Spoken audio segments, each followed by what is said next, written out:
So I currently have 3 dogs, might be one too many, and I have 3 children, which is exactly the right amount. My daughter just started middle school, and then I have 2 little boys in elementary school. So between all of them, I feel like I've got a pretty outstanding home life, and I am proud to be able to.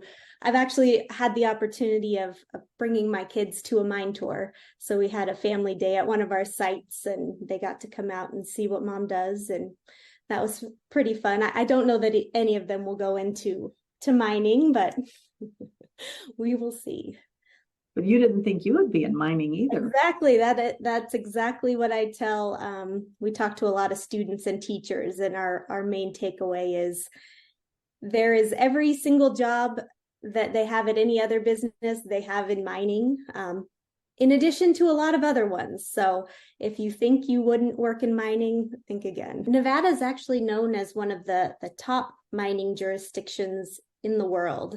And that's because of our regulations and the way that our permitting is done. So it's very regulated. There are a lot of checks and balances to make sure that what we are doing is done the right way, and that we are responsible stewards of the land, and that we are procuring minerals that are going to be used for the things that you and I use every day. So our computers, our cell phones, our batteries, our cars, all of those things require minerals.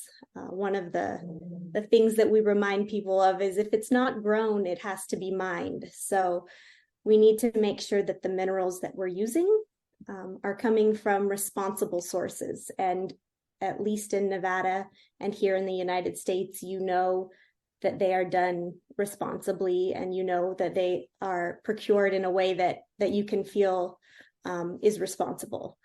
And then when it comes to correcting some of those misconceptions about mining, we're the first to say that it was not always done correctly, but it's our responsibility now to do it in a way that is going to provide for the future generations of Nevadans. So we have to do it correctly, and we take a lot of pride in the work we do in returning the land back to as close to the original that it can be. You mentioned that you have to interact with the state legislature.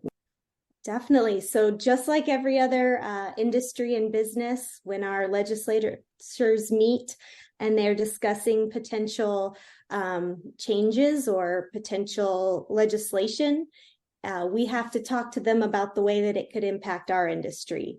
And sometimes that's just educating them on things that they don't know, because they're not experts in every industry.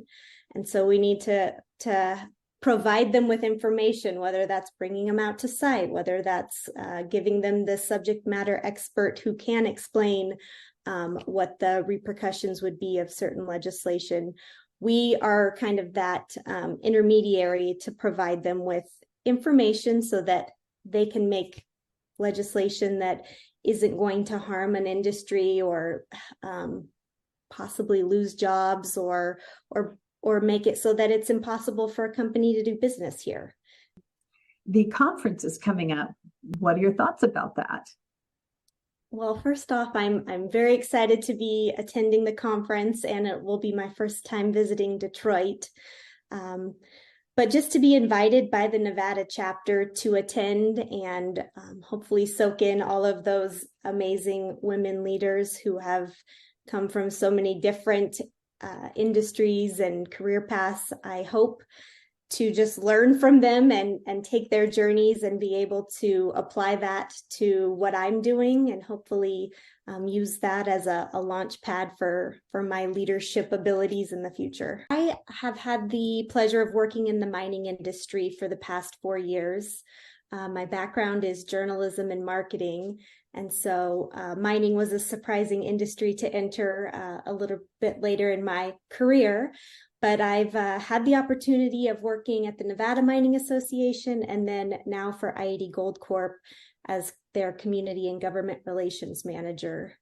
And in this position, I have learned so much from so many different people who have been gracious with their time and really allowed me the space to learn about mining, which is a very expansive and intricate and high-tech industry.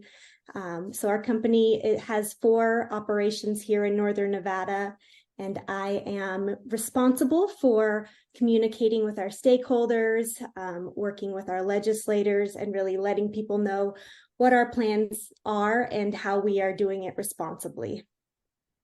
And you give tours too. You have educational component to it. I saw something on social media about that. Tell me about that. Do definitely. We take students, we take teachers, we take legislators out to our mine sites, and we found that there's really no way to explain the process of mining and really the expansiveness of it without actually getting people out there and putting their steel-toed boots on and hard hats and their PPE and showing them what mining in Nevada really looks like. Would that be a tour for IWF members? Definitely. We would love to take anyone who's interested around and show them some of the sites and the really amazing reclamation work that we're doing and the processes we go to get ready for actual operations. I'm really honored to have been chosen for this award and given the opportunity to meet and be exposed to women who are coming from all kinds of different industries and really vastly different career paths, and use those connections as mentors and for roadmaps when it comes to things that are happening right in our communities. So I work in smaller rural towns, Winnemucca, Battle Mountain, Eureka, and within those towns, we have a lot of amazing organizations and employees and stakeholders that we interact with, but I would love to be able to bring some of that, those roadmaps and experiences and just insight from women who have done great things all over the world and bring that back to Northern Nevada.